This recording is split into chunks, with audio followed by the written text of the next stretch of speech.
इस गलती को भी मैं अपनी जिम्मेवारी समझता हूं। SLV-3 की नाकामयाबी की जिम्मेवारी मेरी है।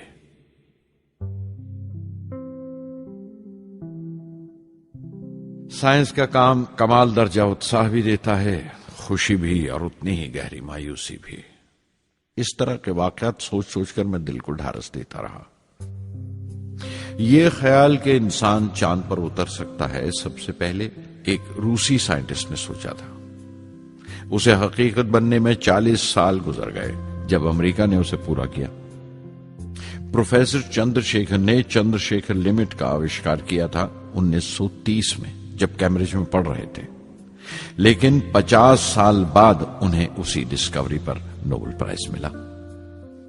वॉन ब्रॉन अपनी सैटर्न लॉन्च व्हीकल से आदमी को चांद पर उतारने से पहले कितनी सारी नाकामियों से गुजरे होंगे। पहाड़ की चोटी पर उतरने से पहाड़ पर चढ़ने का तजुर्बा नहीं मिलता। जिंदगी पहाड़ की चढ़ानों पर मिलती है, चोटी पर नहीं। चढ़ानों पर ही तजुर्बे मिलते हैं और जिंदगी मंचती है और टेक्नोलॉजी तरक्की करती है। चोटी पर पहुंचने की कोशिश ही में चढ़ानों का इल्म हासिल होता है। मैं एक एक कदम चलता रहा, चढ़ता रहा चोटी की तरफ।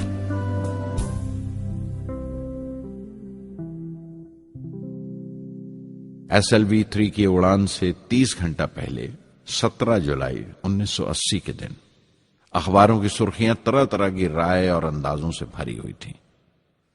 ज्यादातर रिपोर्टर्स ने पहली SLV की उड़ान याद दिलाई थी कि किस तरह वो रॉकेट फेल हो गया था और उसका मलबा समंदर में जाकर गिरा था। कुछ लोगों ने तो देश की दूसरी खामियों का जिक्र करते हुए भी उसे SLV-3 से जोड़ दिया था। मैं जानता था कि अगले दिन का नतीजा हमारे फ्यूचर के स्पेस प्रोग्राम का फैसला करने वाला है। मुख्तसर ये कि सारी कौम की नजरें हम पर गड़ी हुई थीं। 18 जुलाई 1980 सुबह 8:03 पर हिंदुस्तान का पहला सैटेलाइट लॉन्च व्हीकल उड़ा।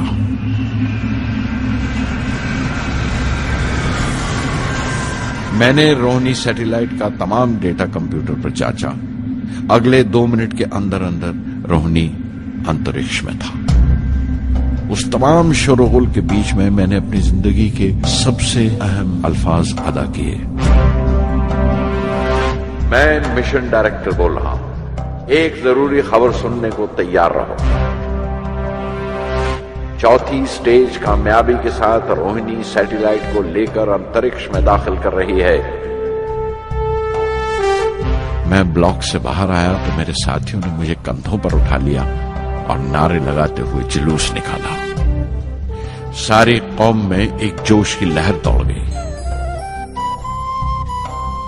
हिंदुस्तान उन चंद कौमों में शामिल हो गया था जिनके पास सैटेलाइट लॉन्च की काबिलियत थी।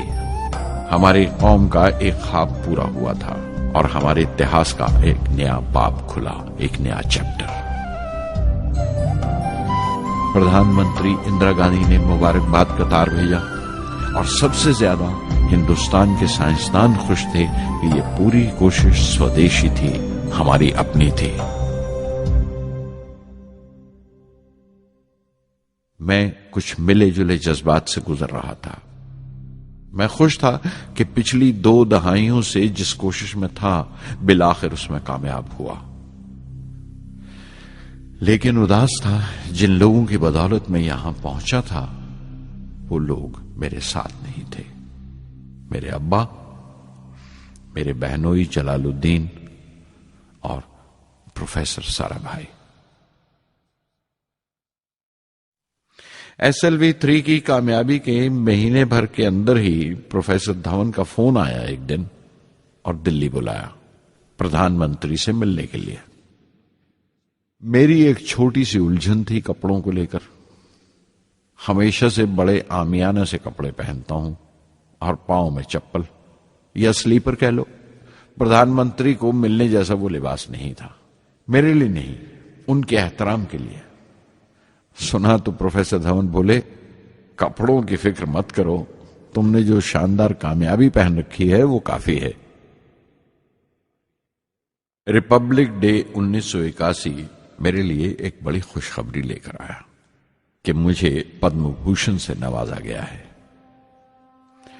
मैंने अपने कमरे को बिस्मिल्लाह खां की शहनाई से भर लिया। शहनाई की गूंज मुझे कहीं और ही ले गई। मैं रामेश्वरम पहुंच गया, मां के गले लगा।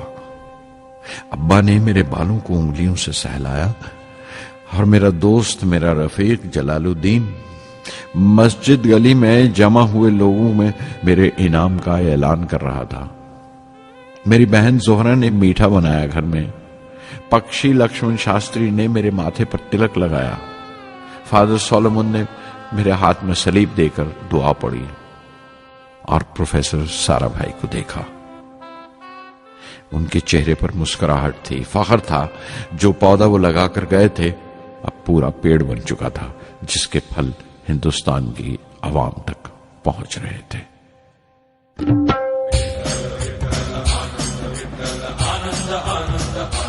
ओ आनंदाचे डोही आनंद तरंग, आनंदाचे डोही आनंद तरंग, आनंदाची अंग, आनंदाचे आनंदाची अंग, आनंदाचे आनंदाचे डोही आनंद तरंग, आनंदाचे डोही आनंद तरंग।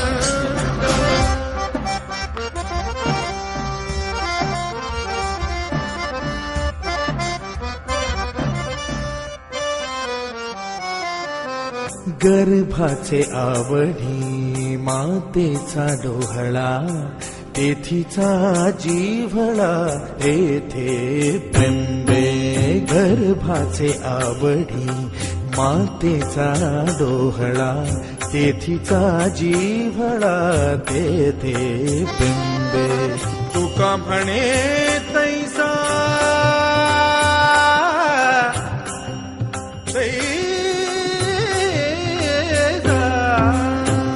म्हणे तैसा ओतलाचे ठसा, अनुभव सरीसा मुखाला। आनंदाचे डोही आनंद तरंग, आनंदाची अंग, आनंदाचे आनंदाचे डोही आनंद तरंग।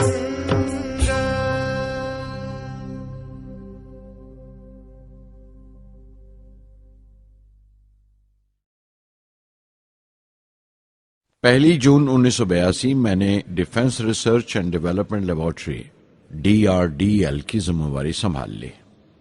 उस वक्त के defence minister Shri R Venkataraman ने जब मशवरा दिया कि बजाय दर्जा बदर्जा मिसाइल तैयार करने के हमें मुकम्मल अपनी मिसाइल तैयार करने का प्रोग्राम बनाना चाहिए, तो हमें अपने कानों पर यकीन नहीं आया और देखते देखते ही वो प्रोजेक्ट एक मुकम्मल मिसाइल का प्रोग्राम बन गया, जिसके नतीजे आइंदा बहुत दूर तक पहुंचे।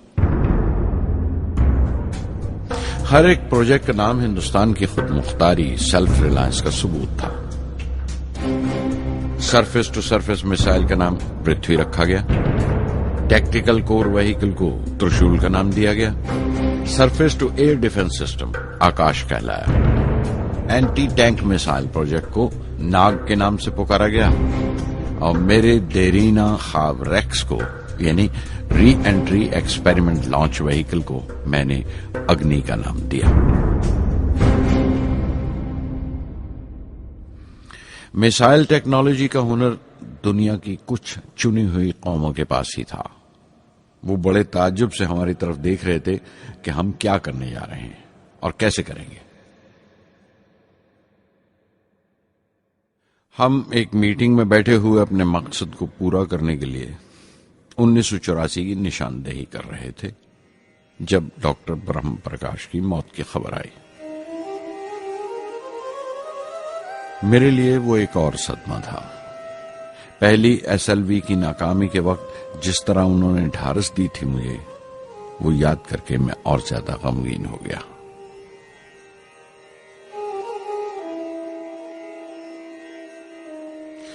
प्रोफेसर साराभाई अगर VSSC के निर्माता थे, बनाने वाले थे, तो डॉक्टर ब्रह्म प्रकाश उसके आमिल थे, एग्जीक्यूटर थे। उनकी विनम्रता ने मुझे बड़ी हद तक नरम कर दिया और मैंने अपनी तुंद मिजाजी पर काफी काबू कर लिया। उनकी हलीमी सिर्फ अपनी खूबियों तक ही महदूद नहीं थी, बल्कि अपने से छोटों को इज्जत देना भी उनकी आदत में शामिल था। उनके बर्ताव और सुलूक में ये बात नजर आ जाती थी कि कोई शख्स भी खामियों से खाली नहीं है। यहां तक कि अफसर भी, लीडर भी, रहनुमा भी, वो बहुत बड़े दानिश्वर थे। एक कमजोर से शरीर के अंदर उनमें बच्चों की सी मासूमियत थी। मुझे वो हमेशा साइंसदानों में संत नजर आते थे।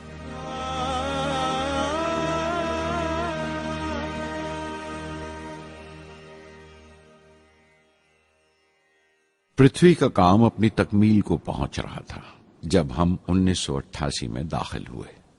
25 फरवरी 1988 सुबह 11:23 पर पृथ्वी की पहली परवाज वाक़ हुई। हमारे मुल्क में वो एक ऐतिहासिक मौका था। पृथ्वी सिर्फ एक सरफेस टू सरफेस मिसाइल ही नहीं, बल्कि आइंदा आने वाली तमाम किस्म की मिसाइल का बुनियादी नक्शा भी था, फ्यूचर का मॉड्यूल था वो। पृथ्वी ने हमारे आस पड़ोस के मुल्कों को दहला दिया। मगरबी यानी वेस्टर्न मुल्कों को पहले तो हैरत हुई, फिर गुस्से का इजहार किया और पाबंदी लगा दी इंडिया के लिए कि वो ऐसी कोई चीज बाहर के मुल्कों से न खरीद सकें जो उनके मिसाइल प्रोग्राम में इस्तेमाल हो सकती हो या काम आ सकती हो। मिसाइल की इजाद में हिंदुस्तान की खुद मुख्तारी ने दुनिया के तमाम तरक्की याफ्ता मुल्कों को परेशान कर दिया। अग्नि की टीम में 500 से ज्यादा साइंसदान शामिल थे। अग्नि की परवाज 20 अप्रैल 1999 तय पाई थी। लॉन्च की तमाम तैयारियां मुकम्मल हो चुकी थीं और हिफाजत के लिए यह फैसला किया गया था कि लॉन्च के वक्त आसपास के तमाम गांव खाली करा दिए जाएं। अखबारात और दूसरी मीडिया ने इस बात को बहुत उछाला। 20 अप्रैल पहुंचते पहुंचते तमाम मुल्क की नजरें हम पर टिकी हुई थीं। दूसरे मुल्कों का दबाव बढ़ रहा था कि हम इस तजुर्बे को मुलतवी कर दें या खारिज कर दें, लेकिन सरकार मजबूत दीवार की तरह हमारे पीछे खड़ी रही और किसी तरह हमें पीछे नहीं हटने दिया। परवाज से सिर्फ 14 सेकंड्स पहले हमें कंप्यूटर ने रुकने का इशारा किया। किसी एक पुर्जे में कोई खामी थी, वो फौरन ठीक कर दी गई, लेकिन उसी वक्त डाउन रेंज स्टेशन ने रुकने का हुक्म दिया। चंद सेकंड्स में कई रुकावटें सामने आ गईं और परवाज मुलतवी कर दी गई। अखबारात ने आस्तीनें चढ़ा ली। हर बयान ने अपनी अपनी तरह की वजूहात निकाल ली। कार्टूनिस्ट सुधीर दार ने एक कार्टून शाया किया जिसमें एक खरीदार कुछ सामान दुकानदार को वापस करते हुए कह रहा था, अग्नि की तरह वो भी नहीं चली। एक कार्टून में दिखाया गया कि साइंसदान कह रहा है, सब ठीक था, स्विच बटन नहीं चला। हिंदुस्तान टाइम्स के कार्टून में एक नेता रिपोर्टर को समझा रहा है, डरने की कोई बात नहीं, ये बड़ी अमन पसंद अहिंसावाद की मिसाइल है, इससे कोई मरेगा नहीं। करीब 10 रोज दिन रात काम चला मिसाइल की दुरुस्ती पर और आखिरकार साइंसदानों ने एक नई तारीख तय की अग्नि की परवाज के लिए। मगर फिर वही हुआ। 10 सेकंड पहले कंप्यूटर ने रुकावट का इशारा किया। पता चला एक पुर्जा काम नहीं कर रहा है। परवाज फिर मुलतवी कर दी गई। ऐसी बात किसी भी साइंसी तजुर्बे में हो जाना आम बात है। गैर मुल्कों में भी बहुत बार होता है, लेकिन उम्मीद से भरी हुई कौम हमारी मुश्किलें समझने को तैयार नहीं थी। हिंदू अखबार में केशव का एक कार्टून छपा जिसमें एक देहाती कुछ नोट गिनते हुए कह रहा था, मिसाइल के वक्त गांव से हट जाने का मुआवजा मिला है। 2-4 बार और ये तजुर्बा मुलतवी हुआ तो मैं पक्का घर बनवा लूंगा। अमोल बटर वालों ने अपने होर्डिंग पर लिखा, अग्नि को ईंधन के लिए हमारे बटर की जरूरत है। अग्नि की मरम्मत का काम जारी रहा।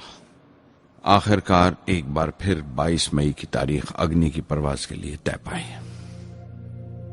उसकी पिछली रात doctor Arunachalam, general K. N.. Singh और मैं डिफेंस मिनिस्टर के.सी. पंत के साथ चहलकदमी कर रहे थे। पूरे चांद की रात थी, हाई टाइड का वक्त था और लहरें गरज गरज कर खुदा की अजमत का नाम ले रही थी। कल अग्नि की परवाज कामयाब होगी या नहीं, बार बार यही सवाल हमारे दिमाग में गूंज रहा था।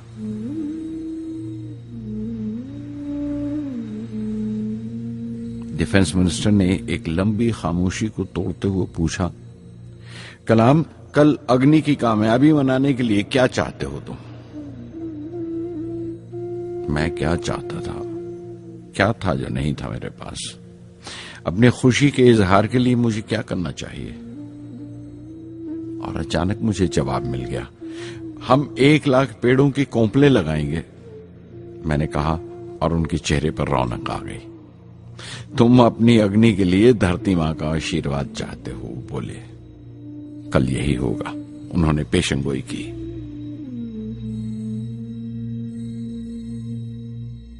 अगले दिन सुबह 7:10 पर अग्नि लॉन्च हुई। कदम कदम सही निकला। मिसाइल ने जैसे टेक्स्ट बुक याद कर लिया हो, जैसे सबक याद कर लिया था।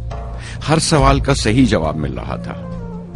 लगता था एक लंबे खौफनाक ख्वाब के बाद एक खूबसूरत सुबह ने आंख खोली है। 5 साल की मुशक्कत के बाद हम इस लॉन्च पैड पर पहुंचे थे। इसके पीछे 5 लंबे सालों की नाकामयाबी, कोशिशें और इम्तिहान खड़े थे। इस कोशिश को रोक देने के लिए हिंदुस्तान ने हर तरह के दबाव बर्दाश्त किए थे, लेकिन हमने कर दिखाया जो करना था। मेरी जिंदगी का सबसे कीमती लम्हा था वो मुट्ठी भर सेकंड्स, 600 सेकंड की वो परवाज जिसने हमारी बरसों की थकान दूर कर दी, बरसों की मेहनत को कामयाबी का तिलक लगाया। उस रात मैंने अपनी डायरी में लिखा, अग्नि को इस नजर से मत देखो।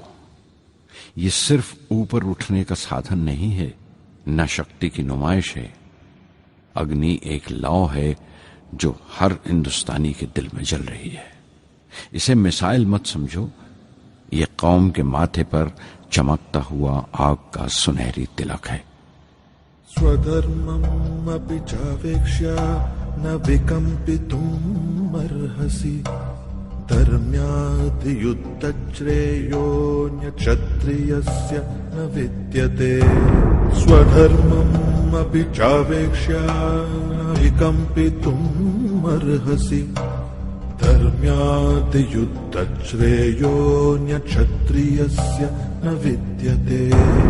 अदच्चेत्त्वम् इमम् धर्म्यम् सङ्ग्रामम् न करिष्यसि, तदस्वधर्मम् कीर्तिम् च हित्वा पापम् अवाप्स्यसि, हित्वा पापम् अवाप्स्यसि।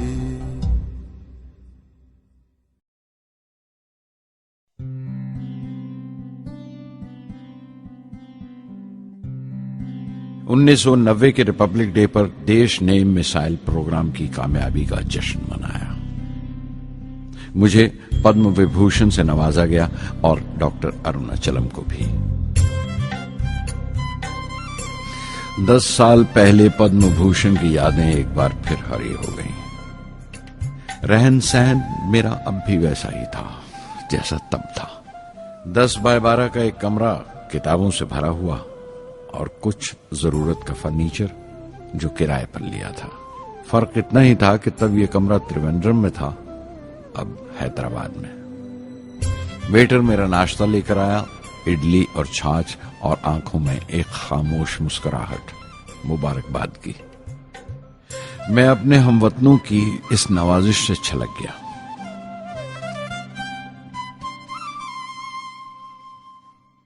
मैं जानता हूं कि बहुत से साइंसदान और इंजीनियर मौका मिलते ही वतन छोड़ जाते हैं,